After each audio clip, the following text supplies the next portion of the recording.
What's up, everybody? Welcome back to another episode of Fish Facts. So today I wanted to talk about sponsorships, especially in the high school area, high school range. If you're a high school angler looking to get sponsorships, this is the video you need to watch because I'm a high school angler. I have sponsorships, and the CEOs and people that work, sales reps that work with these companies, have talked to me and told me, hey, this is the best way for you to reach out to companies like us, for us to be able to help you out. So I'm going to give you those tips. I'm going to give you some tips that I figured out myself.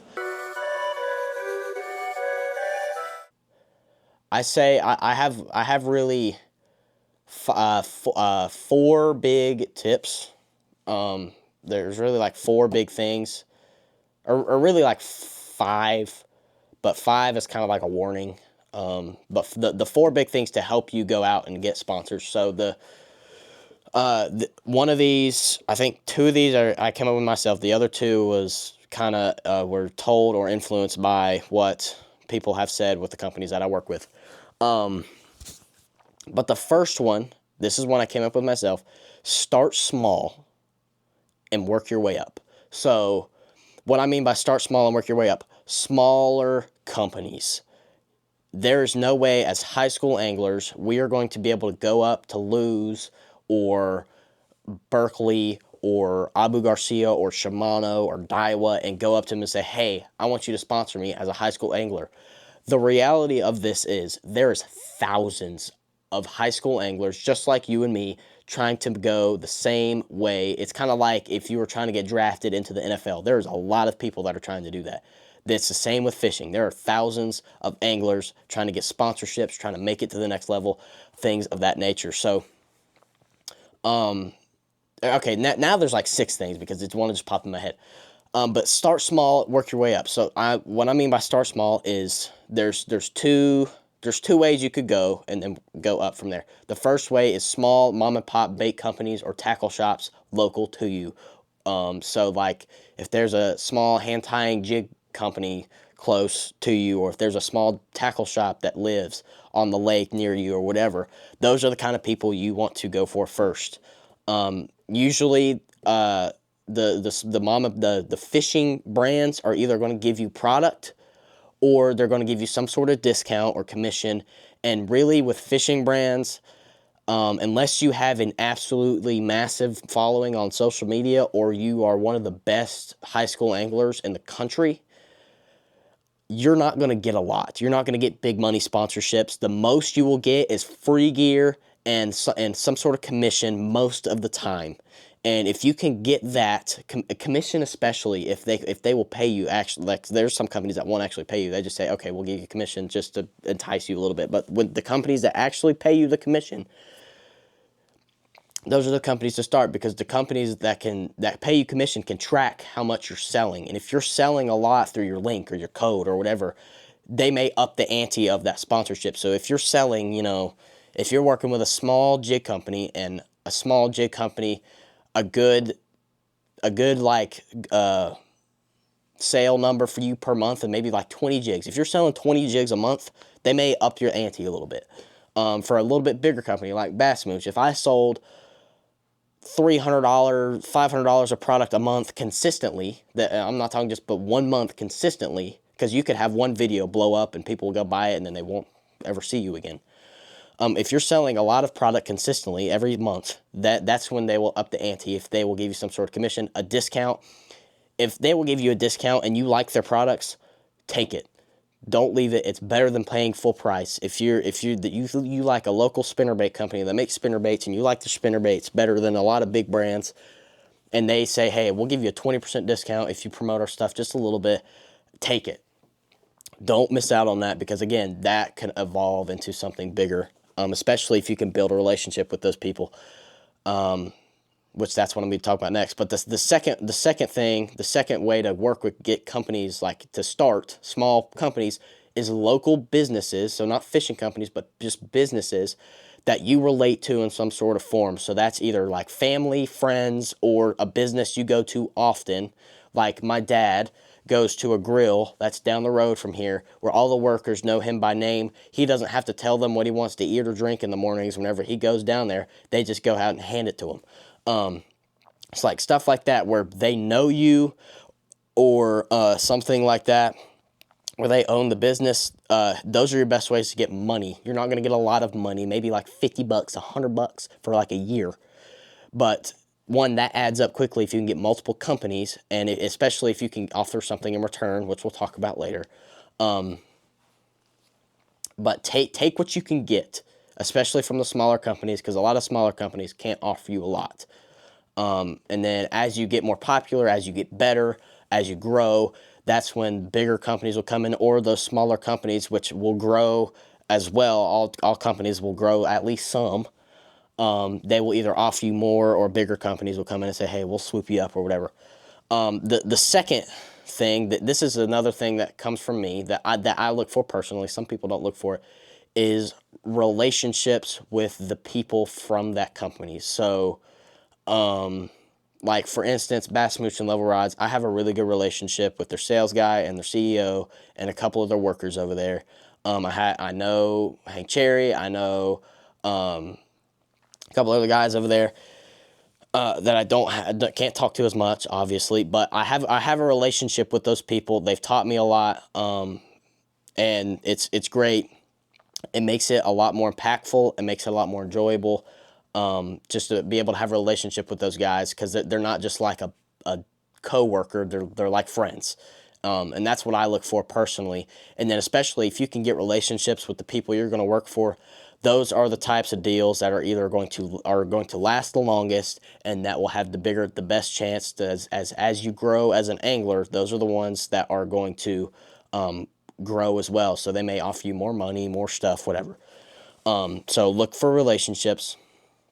The third one is whenever you go asking companies, make sure you know what you're gonna say to those companies. So the big thing that there's things that you should say automatically, and then there's questions that they may ask you back. So things that I would say off the rips: your name, where you live, things like that. Followers on social media. So especially if you're emailing, if you can call a company, you will always have better luck calling the helpline or whatever than you will emailing a company.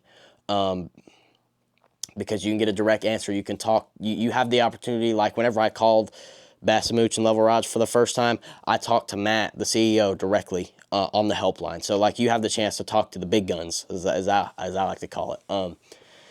But call if you can. If you can't, email the helpline, the help email, whatever. But make sure you know what you're going to say. So I would always start with name, where you live, things like that. Social media. A lot of companies now are looking for social media, because that's where everybody's on social media, and that's where they'll get the most promotion, the most people, the more people will see their products. So I would tell them your social media followers on every social media, and if you're emailing them, link it.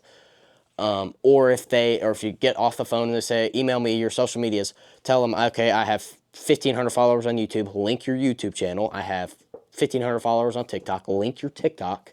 I have 1,000 followers on Instagram, link your Instagram, Facebook, Twitter, whatever.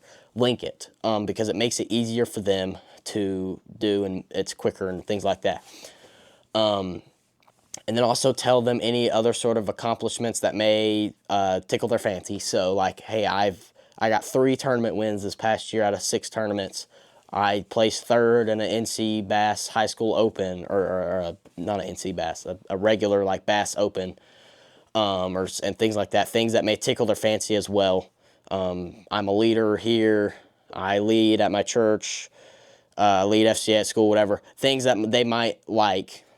Also make sure you're telling them. But the big thing is be prepared for a lot of different kind of questions that they're going to ask you. So Matt asked me whenever I was on the phone with him, if I give you this deal, what will you give me in return? So either that's like social media promotion, I'll put your logo somewhere, I will talk about you. Make sure you have a bunch of different things you're going to say, but make sure you're going to know that's a big question that a lot of companies ask. If I give you this, what will you give me in return? And that's a big one. But be prepared for any kind of questions that they're going to ask you. That's probably the biggest one that I hear a lot. But any sort of questions, You know, just some stupid question. They may ask you questions like about your fishing skill. Can you skip a jig under a dock? Can you do this? Are you good with forward facing sonar, or this and that and the other? Just be prepared for any kind of question. Interview questions that, like, if you went interviewed for a job, those kind of questions, and then any other like random questions that they may throw at you. That's the third thing. Be prepared for what you're going to say. The fourth thing, ask them what they need. So a lot of companies may need a certain thing. They may be lacking in an area. Maybe that is social media promotion. They may need some help pushing out a product that's not getting a lot of sales. Things like that. They need their logo put out. Something along those lines. Ask them what they need. If they offer you anything, ask them, hey, what can I do to help you the most? That's what's going to catch their eye the most. The fifth thing, which is kind of like the warning, be careful for the pro staff companies that would go and ask, that they will DM you on Instagram or things like that. Hey, would you like to join our pro staff, whatever, and they offer you 10, 15, 20% off for pretty much free advertising. That's really all it is. So, like, for example, I will put the screenshots of this chat so you know how to be careful with this company. If they watch this, I don't care. Then maybe they'll know to be more professional.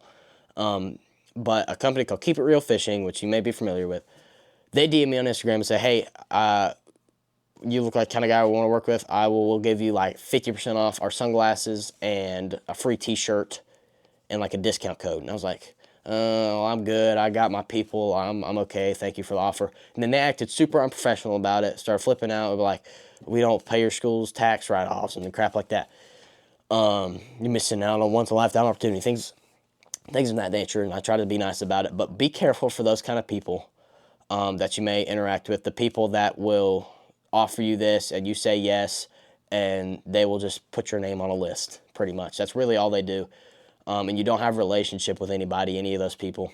They may repost your post on social media. That's about all they're going to do for you, and give you a small discount and things like that. Be careful with those kind of companies. If it's a smaller company or a company that doesn't do a lot of stuff like that, that's probably better. Just make sure they're acting professional about it, especially if you say no. I mean, come on, man. That's like how that company acted was I was like, oh, this is terrible. But those are the biggest things. Start small and work your way up. Build a relationship with the companies you're going to work with. Make sure you know what you're going to say and answers to questions that they may ask.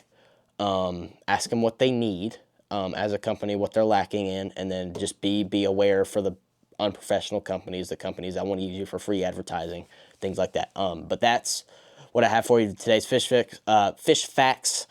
Good luck. Remember, the biggest thing, the best way to get a hold of somebody is if they have a helpline, call it, or go visit them. If it's a tackle shop, whatever, go in and talk to them face to face, or face to face over the phone.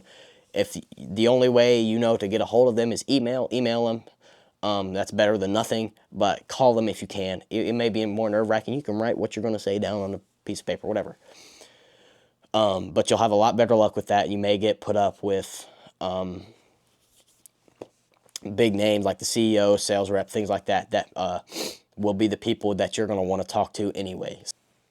That's all I have for you today. Make sure you go check out Bass Smooch and Level Rods. I'll leave the link to the website and my code. I'll pop it up on the screen. That's my code is Knuckleheads15, all caps. You get 15% off your order. So if you're ordering an NGX rod, they're $170. You'll get like $25, $30 off of a rod, things like that. But if you could use that code, use that link, it would help me out. I would greatly appreciate it. The Level is releasing a new rod series soon, as well as Bass Smooch just released some new colors in the Donkey Bite swim bait. So this is the 4.3 and this is the 5.5. They just released a 6.5 size, so an even bigger swim bait, and some new colors in these swim baits as well. So make sure you go check them out. They're really good if you're a beginner, you want to get into swim bait fishing, glide bait fishing. Maybe you don't have the necessary gear, or you just want to get some confidence. These are really, really good baits to start out with. And even if you are an experienced fisherman, these are great baits that have a really good swimming action. Whenever you burn them and pause them, they turn to cut like a glide bait would. And they look super good in the water, and they have stock Cobra tournament treble hooks on there. So they're sticky, sharp hooks. You don't have to worry about fish coming off. But that's all I have for you today, and we will catch you guys in the next one.